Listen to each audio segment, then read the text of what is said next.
Euzu billahi mineşşeytanirracim. Bismillahirrahmanirrahim.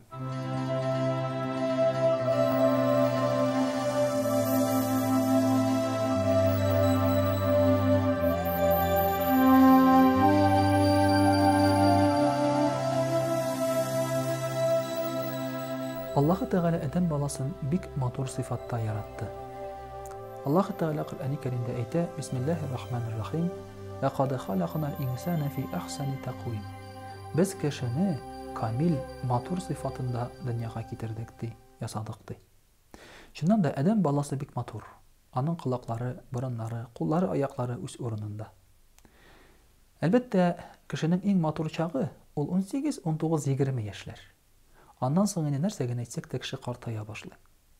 Менә шушы qartaya төшкәч, kişi үзен яшәртергә тырыша. Моның өчен ул куллана пластик хирургияны. Пластическая операция дибез инде. Кеше төрле урыннарына ясый моны. Кемдер иреннәрен зурайта, кемдер җирҗакларын бетерә. Хатын-кызлар күкрәкләренә ясарга мөмкиннәр. Кемдер ясый липосакция, мәсәлән, симергән вакытта шулай бит. Майын суыртып ала. İslam dinинчә бу рөхсәт ителгәнме соң? Мөхтәрәм кардәшләр, İslam dinендә bu тыелган әйбер. Чөнки беренчедән Аллаһ Тәгалә безне матур итеп ясадык, яраттык дигәч, димәк без шушы матурлыкны бузган булып чыгабыз. Үзебез шушыңа ниндидер матурлык кертәбез. Без күргән матурлык матур микән? Әллә Аллаһ Тәгалә күргән, биргән матурлык матур микән? Әлбәттә Аллаһ Тәгаләнеке матуррак. Ул гына түгел, Пәйгамбәрбез саллаллаһу алейхи ва сәллям кешенең тышкы кыяфәтен үзгәртүне тыя. Пластик хирургия шуңа керә. Кешенең тышкы кыяфәте үзгәрә. Безнең бит тышкы ягыбызда, кыяфәтебездә билгеле бер хылкыбызның чалымнары да була. Димәк, кешегә караганда без аның матурлыгын гына карамыйбыз. Кай вакытта шушы аның йөзе аркылы, аның гәүдәсе аркылы хылкының чалымнарын, я булмаса аның үзен тотышларын күрергә дә мөмкин без. Димәк, әгәр дә аңа пластик хирургия ясалса, без ул кешегә дәрес бәя бирә алмыйбыз. Һәм шуның нигезендә хаталар китергә мөмкин. Шундый очракларда булды, мәсәлән, Кытайда бер ир кеше хатын-кызны ала кияүгә. Балалары ямьсез туалар. 3 баласы да ямьсез тугач, ул тикшереп карый, аның хатыны пластик хирургия ясаткан булган икән. Хатыны элек ямьсез булган. Һәм ул үз хатынын судка бирә. Бик күп күләмдә акча ата. Чөнки хәзер бит ул аны матур дип ала. Ген буенча бит балаларга аның матурлыгы түгел, элекеге ямьсезлеге бирелә. Менә шулай итеп, гаиләдә дә бу очракта проблемалар килеп чыгарга мөмкин.